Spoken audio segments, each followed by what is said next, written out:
die middelste naweek van my. Daar's 5, strek oor die 3de ene. Na hierdie naweek het ons nog 2 oor in my maand, dis 'n lekker 5 weke maand.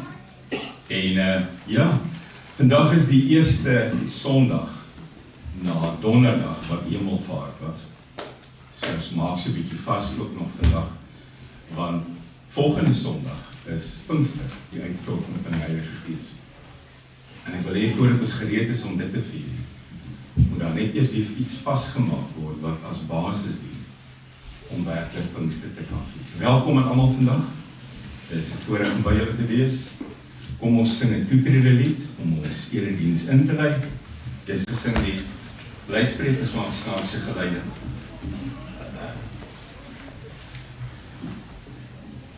Op grond van ons erediens Donderdag waar ons Hemelvaart gevier het ons iets raak gelees dat Jesus sy plek gaan inneem aan die regterhand van God. En ons gaan vandag aan waar ons eintlik opgehou het, wat ons gedoen het Donderdag. Ons het geskyk hoe skryf Lukas neer wat hy ervaar het. Lukas het sy evangelie afgesluit met hierdie Hemelvaart oomblik. En hy het Handelinge wat hy ook geskryf het, begin met dieselfde oomblik.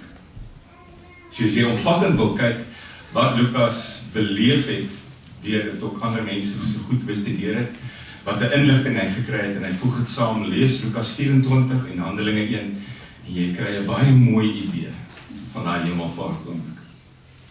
Vandag staan ons stil by 'n gedeelte in Romeine, wat ook sterk steun op wat Matteus gesien het daai dag.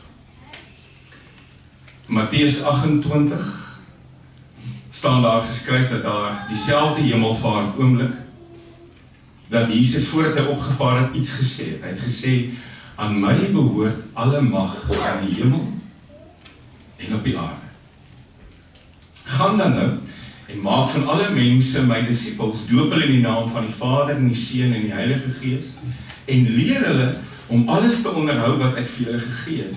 En ek sal by julle wees tot in die volëinding van die tyd. Nou skryf Paulus, en ons lees vanoggend in Romeine 8. Ons gaan fokus op vers 33 en 34, maar ek wil lees vanaf vers 31. En dis 'n spul vrae wat Paulus vra. Mense lees baie keer hierdie stukkie, en dit gaan so vinnig dat jy nie kans kry om op die vrae te fokus nie. Kom ons lees vanaf vers 31. Ek lees in die 2020 vertaling, bladsy 183. Wat sal ons dan hiervan sê? As God vir ons is, wie kan teen ons wees? Hy het self sy eie seun nie gespaar het nie, maar om terwille van ons almal oorgelewer het, hoe sal hy nie ook saam met hom alles aan ons skenk nie?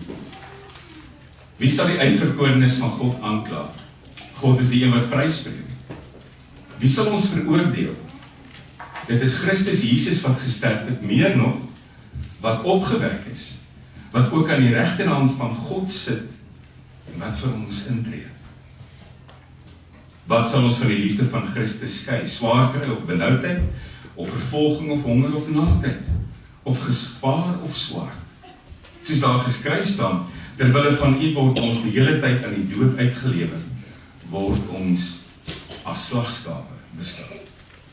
Ek lees net tot hier, dan 'n gedagte, Hebreërs 4, wat hierby aansluit, kort gedeelte, Hebreërs 4, bladsy 267 in my Bybel 2020. Ek lees vanaf vers 14, Hebreërs 4. Terwyl ons dan 'n groot hoëpriester het, wat deur die hemele gegaan het, Jesus, die Seun van God, laat ons styf vashou aan ons belydenis. Want ons het nie 'n hoëpriester wat nie medelee met ons swakhede kan hê nie, maar een wat, soos ons, in alle opsigte versoek is, en dit sonder dat hy gesondig het. Laat ons dan met vrymoedigheid die troon van genade nader, sodat ons ontferming en genade kan ontvang om op die regte tyd gehelp te word.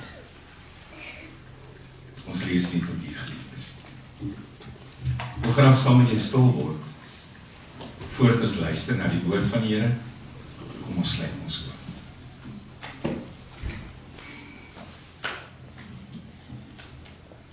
Here, dis 'n paar dae na Hemelvaart.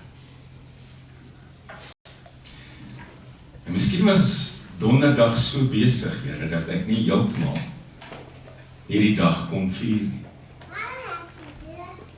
Miskien was ek besig tot laat in die nag, of miskien was die skedule wat ek moes nakom van kos gee en deur die bad kry, en net voorberei vanmôre so aan die gang, Here, dat ons nie uitgekom het, om rustig te raak op hierdie oomblik, wat ook ons lewens 'n ander betekenis gee nie.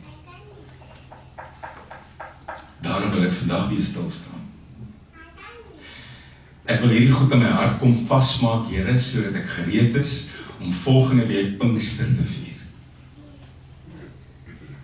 Ek wil in my hart kom vasmaak, Here, wat U vir my gedoen het, sodat ek dankbaar hier kan uitstap, Here. Want ek besef en ek erken, ek is baie keer nie dankbaar nie. My kop is by die volgende probleem. Selfs miskien is ek nou op hierdie oomblik ook in hierdie kerk sit. My gedagtes is altyd gevul met goed wat nog moet gebeur, en goed wat gebeur het, wat vir my te moeilik is, en goed wat ek moet doen, en goed wat ek nie wil doen nie. Ek kyk partykeer na my lewe, Here, en dan wonder ek, kan mense werklik op my gesig sien? En in my doen en late agterkom dat ek aan U behoort. Want dis wat ek moet doen in die wêreld, Here. Mense moet kan sien in my wie U is. Het gaan nie oor my nie. Het gaan oor U. Mense moet kan sien dat U goed is. Dat U genadig is. Dat U regverdig is. Dat U vasstaan in dit wat kosbaar is, Here. Dankie dat ons môre hier kan wees. Dankie dat ons as 'n gemeente hier kan wees, Here. Dankie dat ons kan uitreik na mekaar toe. Dankie dat ons mekaar kan lief hê. Dankie dat ons soos 'n hemelse familie kan word. Dankie, Here, dat ons vir mekaar kan omgee. Dankie dat ons die plekke kan volstaan wat baie mense van ons wat ons moes agterlaat, altyd volgestaan het. Dankie vir my kinders. Dankie vir my ouers. Dankie vir my familie. Dankie vir my geliefdes, wat baie keer ver is, maar is in my hart. Dankie vir elke kans, elke geleentheid. Dankie, Here, vir elke stukkie op my pad, as ek terugkyk wat ek kan sien, hoe U gehelp het, hoe U ingetree het, hoe U getroos het, hoe U my gelei het.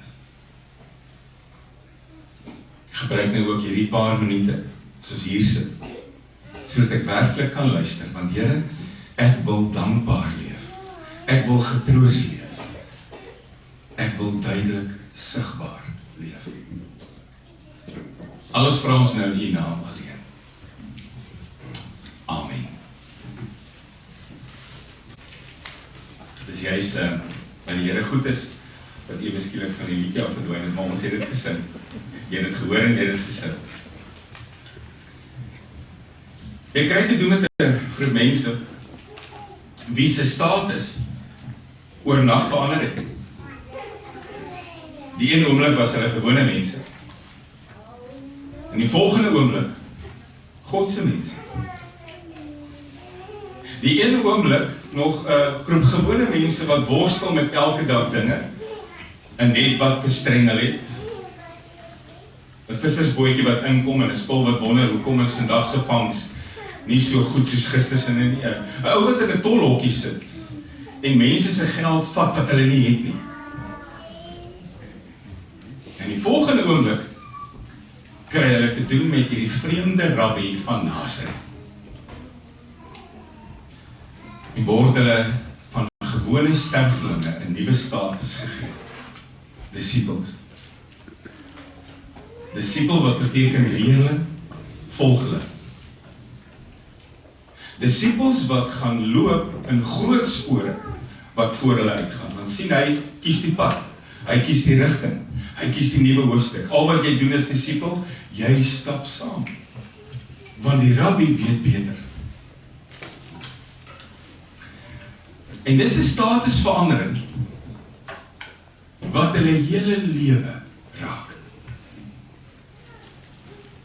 Nie meer vissermanne nie, nie meer tollenare, maar disipels in die naam van die Here. En vir 3 jaar stap hulle saam. En nou ewe skielik vat hulle na 'n berg toe. Dis nou nadat hulle deur 'n baie moeilike tyd is, want die afgelope 6 weke in hulle lewe was nag. Hulle het goed gesien wat hulle nooit gedink het met hulle rabbi gaan gebeur nie. Een oomblik loop hulle nog saam met hom, die volgende oomblik word hy gevange geneem, hy word geslaan, gegeesel, en dan hang hy voor die oë van die wêreld aan 'n kruis. Iets wat hulle nooit gedink het met hulle gaan gebeur. Hulle is so bang en verbaas, hulle gaan kruip weg agter digte toedeure waar hy hulle aantref nadat hy 'n graf leeggelos het, en hy staan tussen hulle met spykergat hande en hy sê vrede vir julle. En toe dog hierdie groep ouens, maar dit gaan nou weer normaal word. Wat hy moes kom doen, het hy gedoen. Wat hy gesê het hy gaan doen, het klaar plaasgevind. Die kruis is leeg, die graf is leeg. So nou is hulle Here terug, en dan kom die vraag, nou dat hy terug is, wanneer gaan u nou die koninkryk vir Israel oprig? Wanneer bou ons nou paleis? Wanneer smelt ons vir u 'n kroon? Wanneer veg ons tussen mekaar wie gaan aan watter kant van u sy? En dan die moeilike werklikheid. Gaan nie gebeur nie. Ek is op pad terug. En waantoe ek nou gaan, kan julle my nie nou volg nie. Ek is op pad terug, ek is op pad terug na 'n plek toe waar jy nie nou kan wees nie. Maar voordat ek gaan, wil ek jou los met 'n opdrag. Gaan na alle nasies toe en maak almal my disippels, doop hulle in die naam van die Vader en die Seun en die Heilige Gees en leer hulle om alles te onderhou wat ek vir julle gegee het. Maar voordat julle dit doen, onthou een ding. Alle mag in die hemel en op die aarde behoort aan my. Onthou dit. Onthou dit voordat jy enige iets doen, onthou dit voordat jy enige tree gee, onthou dit voordat jy enige reis aanpak, onthou dit voordat jy enige hoofstuk met jou lewe skryf. Alle mag in die hemel en op die aarde behoort aan my. En dan vaar ek op. En ewe skielik verander hierdie paar manne se status alweer. Nie meer disippels nie. Want daar is nie 'n Here wat sigbaar voor hulle loop nie. Maar apostels. Apostel wat beteken boodskapper of gestuurde. Hoor jy? Die status wat verander, disipel wat sê volgeling, apostel wat beteken boodskapper uitgestuurde. Gaan maak jou eie spore. Gaan maak jou eie spore in 'n wêreld wat dikwels wreed en ongenaakbaar gaan wees. Maar doen dit met die wete, alle mag in die hemel en op die aarde behoort aan my. Wat beteken dit? Dit beteken hy is volledig in beheer. Elke stukkie krag kom van hom af.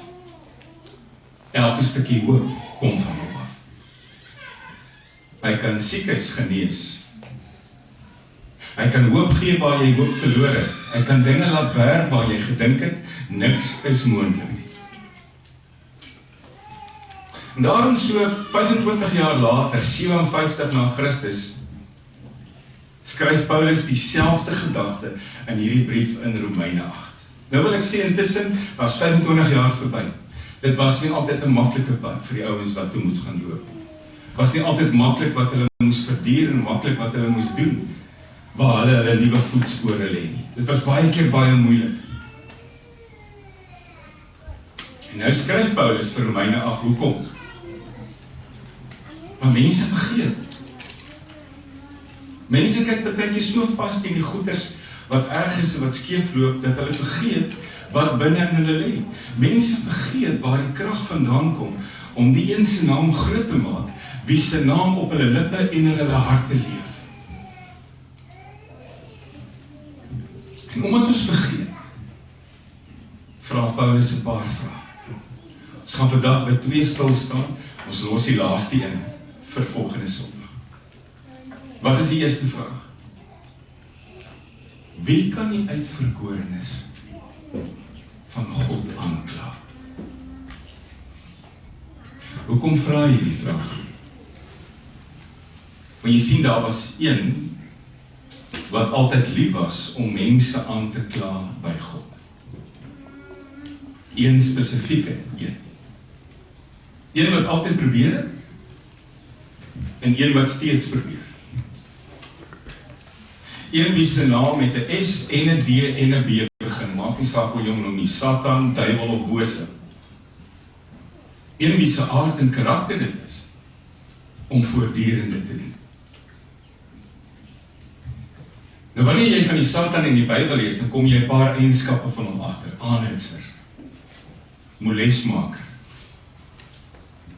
aanstoker, moeilikheidmaker, onrus saaier, twis saaier. Jy lees in Job 1 van God wat Job voorstel as hierdie man wat deur alles aan hom vashou, wat getrou is aan hom. Dan sê Satan maar, kom ons vat 'n paar goed weg. Kom ons maak dit vir hom moeilik. Kom ek kla hom eintlik by jy aan as iemand wat jy gaan los die oomblik as hy alles verloor. Aanhitser. Jy lees op 'n stadium in Sagaria 3 vers 1 die hoëpriester Yeshua wat voor die engel van die Here staan en dan Satan daar gereed om hom aan te kla vir iets. Jy lees hierdie vreemde teksie in 1 Kronieke 21 vers 1 waar daar geskryf staan, Satan was teen Israel en hy het Dawid aangepor om 'n sensus te hou wat God nie wou hê moes gebeur. En ewe skielik kom jy agter wat hierdie boosheid doen. Hy maak moeilikheid. Hy hits aan. Hy skep wanorde. Hy bring moles. Hy skep twis. Daar's altyd drama. Nou wil ek vir jou sê, almal van ons ken iemand wat met hierdie eienskappe beskryf word. Het is eintlik so vreemd om te dink dat Satan se eienskappe ook deur mense kan werk. Jy kry ons hierdie een mens skaars 'n oomblik by iemand in die vonkespad.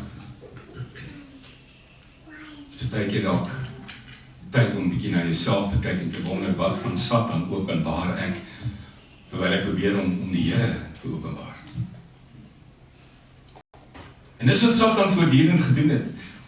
Mense aangekla voor God. Dis die patroon wat hy geskep het. Skep hierdie onrus, skep hierdie onheil, beïnvloed mense om teen God se wil te gaan. Hy doen dit vandag nog. Jesus sê, my genade is vir jou genoeg. Die twyfel in my hart sê, is dit? God sê, jy is tot alles in staat, is my krag in jou werk, maar ek fokus so op my swakhede, dat ek dit vergeet. Jesus sê, my bloed het jou volledig vrygemaak. Hierdie ander stem sê, ek dink nie daai sondes was skoon gewas nie. Nou wie luister ek? Wie glo ek?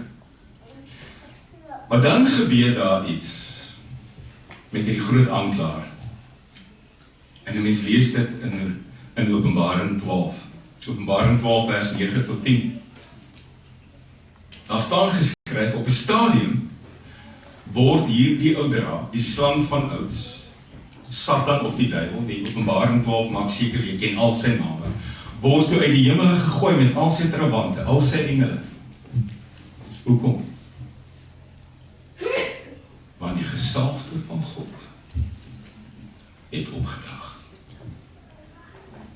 Met die gesalfde van God, wat nou hier is, het redding gekom. Wat kom jy agter? Voordat Jesus opgevaar het die Satan van nou en dan by God aangekom, mense verklaar. Hy het vrye toegang gehad, en dan kom die gesalfde, en hy gaan hemel toe, en hy vaar op hemel toe, en met die gesalfde van God het redding gekom, en Satan word uitgegooi, op die aarde. Hy wil die mense dag en nag aangeklaar. Hoor jy dit? Met die gesalfde van God, wat nou hier is, het die redding gekom. Dis wat met hemelvaart gebeur het. Die groot aanklaer is uitgegooi. Die vrye toegang is gestop. Onthou wat hy gesê het, voordat hy opgevaar het, aan my is alle mag in die hemel en op die aarde gegee. Vat so, Satan. Aan my is gegee alle mag in die hemel en op die aarde. Bring ons by die tweede vraag. Wie kan die uitverkorenes van God aankla? God self spreek hulle vry. Die gesalfde van God vaar op, Satan is uit. Dan kom die tweede vraag. Wie kan ons veroordeel? Want nie net is die aanklaerij weggevat nie, maar ook die veroordeling. En dan skryf Paulus dit baie wonderlik. Christus het gesterf. Hy is uit die dood opgewek. Hy sit aan die regterhand van God. Hy pleit vir ons en hy tree vir ons in. Paulus maak seker, ons onthou 4 goed van Jesus Christus. Partykeer vra 'n mens, wat het die Here vir jou gedoen, en dan sê iemand, hy het vir jou gesterf, en dan volstaan hulle en dink dis genoeg. Dis nie die halwe waarheid. Paulus sê, Jesus doen vir ons 4 goed. Hy sterf vir ons, hy word uit die dood opgewek, hy sit aan die regterhand van God, hy pleit, en hy tree, en hy bid vir ons. Dis wat gebeur. En ek is bly Paulus lys vir ons hierdie goed, so onder mekaar, dat ek en jy verslag kan onthou wat Jesus regtig gedoen het. Nie net gesterf nie, maar die dood oorwin, aan die regterhand van God gaan sit, waar hy vir ons intree en pleit. Dis wat Jesus doen. Dis wat daagliks vir jou in jou lewe gebeur.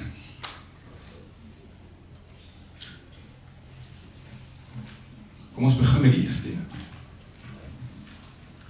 Jesus wat vir jou gesterf het. Dadelik dink mense na een teksvers, is dit nie? Johannes 3 vers 16. So lief het God die wêreld gehad, dat hy sy enigste seun gegee het, sodat elkeen wat in hom glo nie verlore sal gaan nie, maar die ewige lewe sal hê. Maar het jy geweet, daar is Johannes 3 vers 17, net so belangrik. Daar staan geskryf.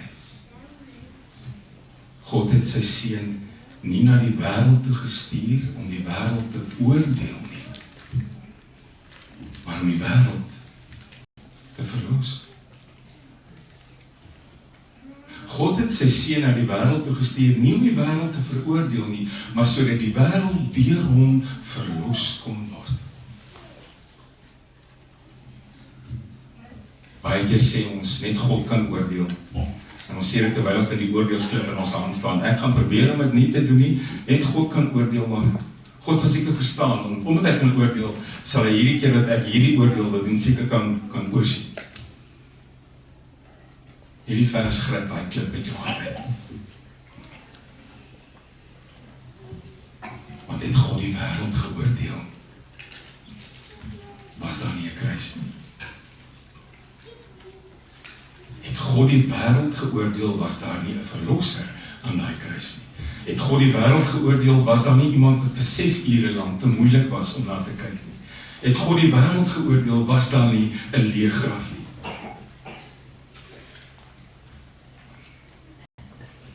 Was dit maklik? Wat dink jy? maklik in Getsemane toe daai beker baie bitter is? Was dit maklik toe die kruis voor hom opdoem en hy weet ek moet daar gaan hang? Was dit maklik om al jou vriende en volgelinge en oogwink te verloor en alleen te wees? Was dit maklik om soos 'n misdadiger vir 6 ure hierdie wêreld veroordeel te word? Op daai stadium het Jesus alles prysgegee. Hy het sy status as God prysgegee toe hy op aarde toe gekom het. Hy het sy gerief prysgegee. Daar was nie 'n kopkussing vir hom nie, of nie 'n voordeur om toe te maak nie. En op daardie stadium gee hy alles prys. Hy het een ding waarin hy vashou. Die belofte dat God hom sal laat opstaan. Dis al wat hy gehad het. Weet jy hoe moes hy sy Vader vertrou het? Al wat hy op daai oomblik gehad het, was die belofte dat God hom sal laat opstaan. Wat dan ook gebeur het. Jesus het nie net opgestaan nie. Jesus het die dood oorwin. Jesus het jou en my dood oorwin. En dis wat die manne met die blink klere vir die vroue gevra het, wat kom soek jy om tussen die dooies? Wat soek jy 'n lewende tussen die dooies? Hy het opgestaan, hy's nie meer hier nie. Want hy het nie net gesterf nie, hy het nie net opgestaan nie. Hy is verhoog tot die hemel. Hy sit aan God se regterhand. En dis wat Paulus wil hê hierdie mense moet weet in Romeine 8, aan God se regterhand. 'n Baie vreemde posisie vir 'n seun om te sit, want gewoonlik het 'n seun sy vader laat sit aan sy regterhand. As 'n seun 'n feesmaal gegee het, het die vader aan die regterhand gesit, want die regterhand was 'n posisie, 'n ereposisie. En jy het iemand daar laat sit met kundigheid en met ervaring, 'n raadgewer wie se woorde gewig het. Daai persoon het daar gesit, wat jou met advies kon bedien. Maar nou kom God, en Jesus kom sit aan sy regterhand. Koning van alle konings, heerser van alle heersers. Waardig om die lam, om die boekrol oop te maak, waardig om die geskiedenis te laat ontplooi. Weet jy wat beteken hierdie posisie vir my en jou? My koning gaan sit daar. Ek is 'n koningskind. My koning is die opperhoof, my koning is die soewereine Heer, my koning is die koning van alle konings, en omdat ek aan hom behoort, is ek 'n burger van sy koninkryk. Ek het die hemelvaartdiens met hierdie woorde afgesluit, en ek wil hê jy moet dit weer hoor. Omdat hy in God se regterhand sit, is ek 'n burger van sy koninkryk. Ek is nie meer 'n burger van die wêreld nie. Ek is nie 'n burger van die wêreld wat hoop om iewers 'n plek in die hemel te kry nie. Ek is 'n burger van die hemelse koninkryk, op pad deur die wêreld, op pad terug huis toe. Dit laat 'n mens met ander oë na alles om jou kyk. Die laaste ding wat Paulus skryf wat hy doen, nie net gesterf nie, nie net opgestaan nie, sit nie net aan God se regterhand nie, maar hy tree vir jou in. Hy's 'n voorspraak vir jou. Hy's 'n voorbidder vir jou. Weet jy wat vang my toe ek nou hierdie teks kyk? Dieselfde mond wat gesê het, Vader vergeef hulle, want hulle weet nie wat hulle doen nie, het vandag my naam op sy lippe, en hy verteenwoordig my. Hy bid vir my op die naam. En die definisie van 'n voorspraak is iemand wat kan intree of pleit vanweë 'n posisie vir genade, vir vryspraak, vir vergifnis namens my. Dieselfde verlosser wat vir my gesterf het, tree nou vir my in. My naam is op sy lippe. 'n Paar verse vroeër sou Paulus hier skryf, die Heilige Gees tree vir ons in dikwels met versigtigheid wat nie met woorde gesê kan word nie. Jesus is anderster. Dis 'n verlosser stem wat jou naam ken en by God gebruik. Vader, hierdie mens gaan deur 'n moeilike tyd. Maak hom sterk. Vader, hierdie vrou het soveel verloor. Troos haar. Vader, hierdie persoon het 'n dak oor die kop en kos om te eet. Dit gaan eintlik goed.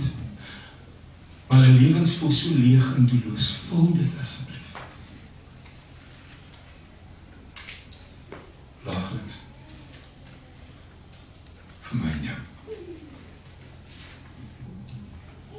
Dis hier waar die woorde in Hebreërs saamkom om nog 'n laagie op hierdie oomblik te gooi. Wat staan daar geskryf? Ons dien 'n hoëpriester Jesus Christus wat deur die hemele gegaan het. Ooit het 'n paadjie geloop, hy's daar. Ons dien 'n hoëpriester wat deur die hemele gegaan het, een wat anders as ander hoëpriesters medelee het met die moeilike tye waardeur mense gaan, want hy was daar. Daarom laat ons met vrymoedigheid nader tot die troon van genade. Hoor jy hoe die troon beskryf?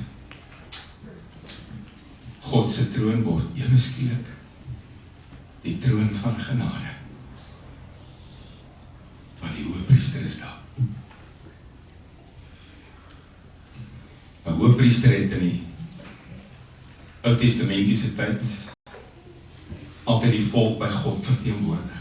Dis wat ek het. 'n intreder, 'n voorspraak, 'n voorbidder.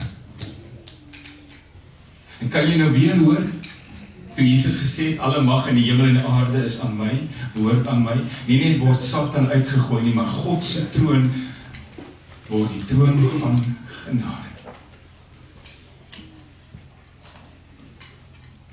Onthou hierdie goed. Onthou hierdie goed as jy hierdie week op pad is om jouself voor te berei vir Pinkster, die uitstorting van die Heilige Gees. Gaan dan in hierdie week. Vra hierdie vraag en antwoord hulle. Vra gerus die vraag, wie kan ons aankla? En dan weet jy, hy is uitgegooi. Vra gerus die vraag, wie kan ons veroordeel? En dan antwoord jy, Jesus het gesterf. Hy is uit die dood uit opgewek. Hy sit in die regterhand van God. Hy pleit vir my en hy tree vir my in. Wie kan my veroordeel? Gaan in hierdie week en leef die evangelie. Moenie moedeloos raak as jy teenkante kry nie. Moenie moedeloos raak as jy uitgeskei word of snaaks gekyk word nie. Moenie moedeloos raak as mense nie reageer nie. Dis nie ons taak om te oortuig nie. Dis ons taak om te getuig. Amen. Hemelse Vader, Here, ons vergeet maklik. Ons vergeet wat U kom doen het. Ons sê dit was net iets vir my sondes gesterf. Ek gee die kort antwoord. Ek gee die onvolledige antwoord. U het vir my kom sterf. U het vir my kom opstaan. U het vir my die dood kom oorwin. U het opgevaar na die hemel. U het aan die regterhand van God gaan sit. U beklee 'n ereposisie. U maak my 'n burger van U koninkryk. U pleit vir my, U tree vir my in, U het my naam op U lippe. U verander my lewe. Dankie dat U vir ons goed is. En dankie vir al U genade en sorg en liefde. Amen. Seën van die Here en elkeen van u gaan in vrede. Die genade van ons Here Jesus Christus, die liefde van God ons Vader, die gemeenskap van die Heilige Gees, sal met u elkeen bly wees. Amen.